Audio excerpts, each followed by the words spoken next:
दोस्तों इस वीडियो में बात करने वाले हैं एलेक्स पेरेरा की नेक्स्ट फ्यूचर फाइट्स के बारे में।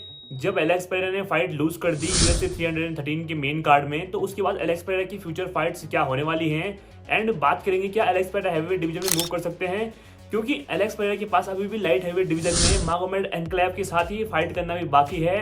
Because Dana White and UFC community ने पूरा रिएक्शन दिया है कि एलेक्स पेरेरा की फाइट डेफिनेटली दोबारा होनी चाहिए मागोमेड एनक्लेव के साथ। एंड दोस्तों बात करेंगे क्या John Jones versus Tom Aspinall की फाइट का रास्ता क्लियर हो चुका है, बिकॉज एलेक्स पेरेरा तो अपनी फाइट को हार चुके हैं। अब टॉम एस्पिनल ने एक वीडियो पोस्ट की थी कि जॉन जोन्स तुम्हारे पास कोई दूसरा रास्ता नहीं है मेरे साथ फाइट करने के अलावा।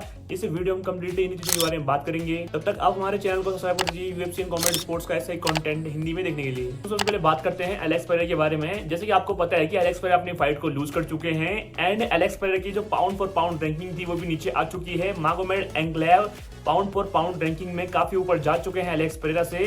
तो यहाँ पे एक सिनेरियो ये क्रिएट हो रहा है कि अब एलेक्स पेरेरा यदि फाइट को जीतते तो उसके बाद उनकी बातें चल रही थी कि वो हैवीवेट डिवीजन में भी जॉन जोन्स से फाइट कर सकते थे, जिससे कि टॉम एस्पिनल को दिक्कत हो रही थी। क्लियरली तो ये था कि टॉम एस्पिनल को दिक्कत हो रही थी यदि एलेक्स पेरेरा फाइट को जीते एंड वो फिर फाइट करने लग जाए जॉन जोन्स से। अब टॉम एस्पिनल ने यहाँ पे एक रिसेंटली वीडियो अपलोड की, जॉन जोन्स के पास कोई और चांस नहीं है, या तो वो मुझसे फाइट करे या फिर वो हैवीवेट डिवीजन की बेल्ट को वेकेंट करे एंड उसके बाद में अनडिस्प्यूटेड बेल्ट के लिए फाइट करूं। बिकॉज अभी टॉम एस्पिनल के पास इंटरिम चैंपियनशिप बेल्ट है हैवीवेट डिवीजन की और चैंपियन उनके साथ फाइट करने को तैयार तो है नहीं।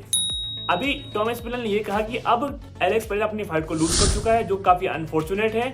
बट यहाँ पे सिनेरियो ये क्रिएट हो रहा है कि अब जॉन जोन्स के पास कोई चांस नहीं है, तो जॉन जोन्स एंड मेरी बातें यूएफसी में चल रही हैं, निगोशिएशन चल रहे हैं। कुछ ही समय बाद हमको पता चल जाएगा कि John Jones and Tom Aspinall कौन सी जगह पे कौन से अरीना में फाइट करने वाले हैं दोस्तों। क्योंकि अब जॉन जोन्स के पास कुछ चीजें बचती नहीं है कि वो फाइट करने की कोशिश करें या फिर एलेक्स पेरेरा से या फिर किसी और कंटेंडर से टॉम एस्पिनल के अलावा। क्योंकि जॉन जोन्स ने कई बार इस बात को कहा है कि यार मैं टॉम एस्पिनल से फाइट नहीं करना चाहता हूं, क्योंकि उनकी फाइट मेरी लेगेसी में कोई वैल्यू एडिशन नहीं करना चाहती एंड उन्होंने यूएफसी से एक हैवी अमाउंट में पैसों की डिमांड भी की है। या तो फिर यूएफसी उनकी जो पैसों की डिमांड है उन्हें पूरा करे एंड या फिर जॉन जोन्स फाइट करना चालू कर दे टॉम एस्पिनल से एंड आफ्टर दैट यदि वो फाइट करना नहीं चाहते हैं तो या फिर वो उस बेल्ट को वेकेंट कर दें। क्योंकि टॉम एस्पिनल भाई अभी अपने प्राइम पे एक वो फाइटर जिसकी प्राइम चल रही है, वो किसी ऐसे फाइटर के साथ फाइट करने के लिए तैयार है जो कि उस डिवीजन का काफी टाइम से अनडिस्प्यूटेड चैंपियन है।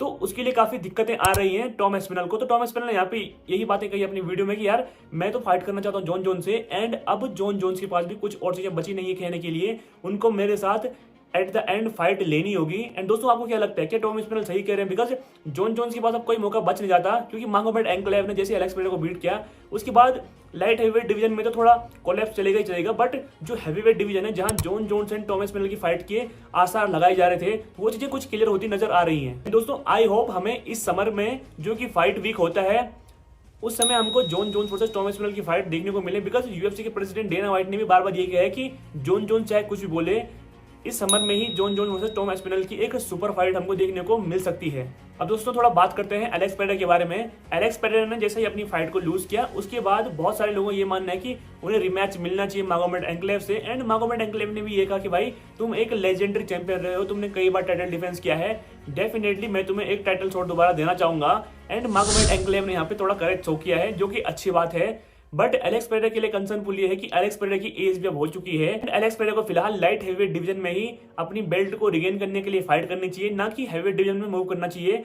एक बार यदि एलेक्स पेरेरा दोबारा से अपनी बेल्ट को रिगेन कर लेते हैं मागोमेड एनक्लेव से, तो उसके बाद यदि वो हैवीवेट डिवीजन में भी जाएंगे तो लोग उनकी फाइट को देखने में इंटरेस्टेड होंगे एंड उनकी हाइप बिल्कुल भी डिटेल नहीं होगी। बट यदि एलेक्स पेरेरा बिना मागोमेड एनक्लेव से दोबारा रिमैच किए या फिर अपनी टाइटल को वापस जीते फाइट करने जाते हैं हैवीवेट डिवीजन में, तो फिर जो फाइट फैंस होते हैं वो उनकी फाइट देखने में उतना इंटरेस्टेड नहीं रहेंगे। क्योंकि एलेक्स पेरेरा को लोग अब एक टाइप से चैंपियन वर्सेस चैंपियन की फाइट देखना चाहते थे जॉन जोन्स के साथ, बट एलेक्स पेरेरा को पहले वो फाइट जीतनी होगी जो रिमैच होगा उनको मागोमेड एनक्लेव के साथ एंड उसके बाद ही वो हैवीवेट डिवीजन में मूव अप कर सकते हैं। एंड दोस्तों आपकी क्या राय है इस पूरे सिनेरियो को लेके एंड मागोमेड एनक्लेव की नेक्स्ट फाइट प्रेडिक्शन को लेकर? एंड क्या John Jones versus Tom Aspinall हमको इसी साल के एंड तक देखने को मिल जाएगी? कमेंट सेक्शन में लिख के जरूर बताएं।